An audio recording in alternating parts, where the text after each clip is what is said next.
J'aimerais vous parler de mon témoignage ce jour magnifique, merveilleux, qui a 30 ans de cela, mais pour moi, dans ma tête, dans mon cœur, comme si c'est quelque chose qui s'est passé hier.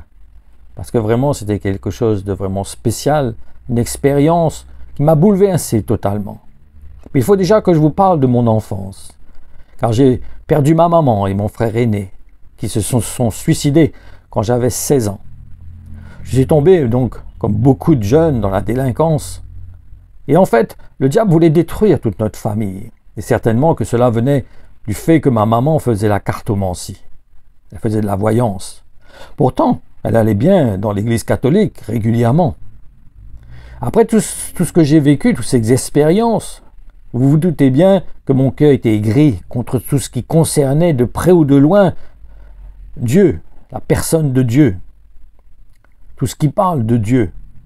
Et à 18 ans, j'ai eu l'occasion de connaître l'île de la Réunion, au travers de mon frère qui a fait son service militaire ici. Et à l'âge de 21 ans, je suis venu habiter dans cette île.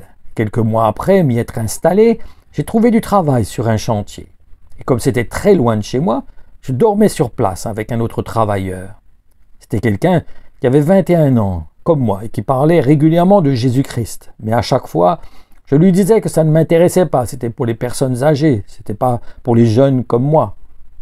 Mais un soir, alors que nous étions dans la chambre, il m'a demandé s'il pouvait prier. Je lui ai répondu qu'il pouvait le faire, il n'y avait pas de souci pour moi.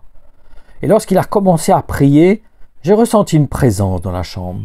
C'était si fort, si tangible, que j'avais l'impression que j'aurais pu la toucher. Cela apportait une paix dans mon cœur qui m'avait beaucoup interpellé, même bouleversé, à un tel point que j'ai demandé à mon collègue si le dimanche je pouvais venir à son église. Donc, le dimanche, nous sommes partis à l'église, je me sentais bien dans mon cœur, dans la présence des personnes qui se trouvaient dans ce lieu. La paix que j'avais ressentie lorsque mon collègue avait prié était toujours en moi, et elle produisait une certaine excitation dans mon cœur qui m'emmenait à me laisser entraîner par l'atmosphère qui se dégageait des louanges. À la fin de la réunion, le pasteur m'a demandé si j'avais envie qu'il prie pour moi. Je lui ai répondu que j'étais d'accord. Et lorsqu'il a prié, donc, j'ai eu ce sentiment qu'il y avait comme un rayon qui traversait tout mon corps, depuis mes cheveux jusqu'à mes doigts de pied. C'était une expérience vraiment particulière, qui était vraiment spéciale, qui me bouleversait totalement. Et j'avais cette impression que ce rayon nettoyait tout mon être et ce sentiment vraiment me bouleversait beaucoup. Après cette expérience qui avait changé la conception que j'avais de Dieu, j'ai demandé à un pasteur « Qu'est-ce qui s'est passé ?» Et il m'a dit que Jésus avait révélé son amour à mon cœur en pardonnant tous mes péchés. Après cette réunion, il y a eu une autre réunion, mais pour les jeunes, qui s'est passée l'après-midi. Et lorsqu'on a prié pour moi, j'ai reçu le Saint-Esprit, qui était encore une expérience vraiment qui remplissait mon cœur d'excitation, de joie, de félicité, de bonheur, qui m'emmenait à me sentir léger, à sauter, à bondir. C'était quelque chose vraiment de particulier que j'avais jamais connu. Pourtant, j'étais dans la drogue, j'ai goûté à l'alcool, j'étais un alcoolique, je fumais, je sortais avec toutes les femmes. J'avais une vie vraiment de délinquant, j'avais même failli faire de la prison. Mais rien ne m'avait procuré cette satisfaction, ce plaisir, ce bonheur intense. Et je me sentais très bien, une paix et une joie donc remplissaient mon cœur, tellement que je sautais de joie sur le chemin du retour pour rentrer chez moi. Plus tard, j'ai demandé au pasteur si c'était normal que j'entendais ma maman me parler. Il m'a répondu que ce n'était pas ma maman, mais un esprit mauvais qui voulait me troubler. Il a prié pour moi, et depuis je n'ai plus entendu cette voix. C'est là que j'ai compris qu'en fait, les œuvres du diable qui ont emmené ma maman à se suicider, ainsi que mon frère, qui voulait détruire ma famille entière. Mais depuis que je prie pour eux, je vois la grâce de Dieu dans la vie de ma famille. Le diable n'a plus de pouvoir sur ma famille. Le Seigneur les garde, le Seigneur prend soin d'eux. Parce que je prie régulièrement pour eux, je les place entre les mains du Seigneur. Et je vois sa fidélité, je vois son amour, même s'ils ne sont pas encore convertis au Seigneur. Mais je compte sur sa grâce, qu'il leur révèle cet amour qu'il m'a révélé, qu'il a révélé à mon cœur. Qu'ils puissent expérimenter, faire la même expérience que moi, de goûter à cet amour, qui m'emmène à me relever quand je tombe. Comme lorsque nous sommes en train de nous noyer et que nous crions au secours et qu'une main vient se tendre vers nous pour nous sortir de notre situation. Le Seigneur est amour. Quand on fait appel à lui, quand on lui fait confiance, il nous tend la main, il nous relève, il nous renouvelle, il nous remplit de sa grâce, de son amour, parce qu'il est le même, il n'a pas changé.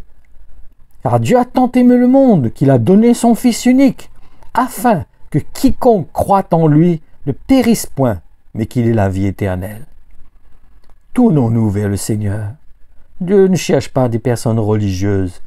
Dieu cherche un cœur qui lui fait confiance, un cœur qui s'approche de lui avec assurance, qui reconnaît sa condition de pécheur, qui reconnaît ses faiblesses, ses manquements.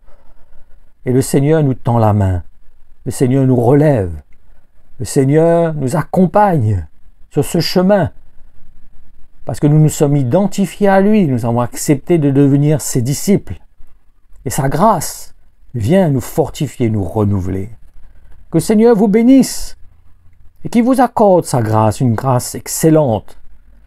Et je vous bénis au nom du Seigneur. Que le Seigneur vous visite, que le Seigneur témoigne par son esprit que vous êtes enfant de Dieu, et que vous lui appartenez, et que vous prenez cette décision de le suivre, de lui donner votre vie, de lui faire confiance. C'est ce chemin qui est resserré, jonché d'embûches. Mais le Seigneur a promis qu'il sera avec nous quand nous serons sur ce chemin. Restons sur ce chemin. Restons sur ce chemin étroit, qui nous emmène à nous dépouiller de nous-mêmes, de nos raisonnements, de nos idées, de notre compréhension, de notre façon de voir, mais que nous ayons ce désir d'adopter les pensées de Christ qui l'ont emmené sur la croix. Prenons-nous aussi notre croix et suivons le Seigneur. Il est là, il est avec nous, il nous aide pour marcher sur ce chemin. Il nous aide pour aller jusqu'au bout, pour persévérer jusqu'à la fin. C'est son amour ne change point. Il n'est pas quelqu'un qui va changer, il n'est pas quelqu'un qui va nous abandonner en cours de chemin. Non, il va rester avec nous, il sera avec nous. Si Dieu est loin de nous, c'est parce que c'est nous qui nous sommes éloignés de lui. Lui, il ne va jamais s'éloigner de nous. C'est pour cela que nous devons rester sur le chemin. Nous devons réellement lui faire confiance constamment et chercher vraiment à nous identifier à lui, à adopter sa façon de voir, sa conception, sa lumière, qu'elle éclaire notre cœur, nous emmène à marcher avec lui. Soyez pleinement bénis, que son amour abonde dans votre cœur. Amen.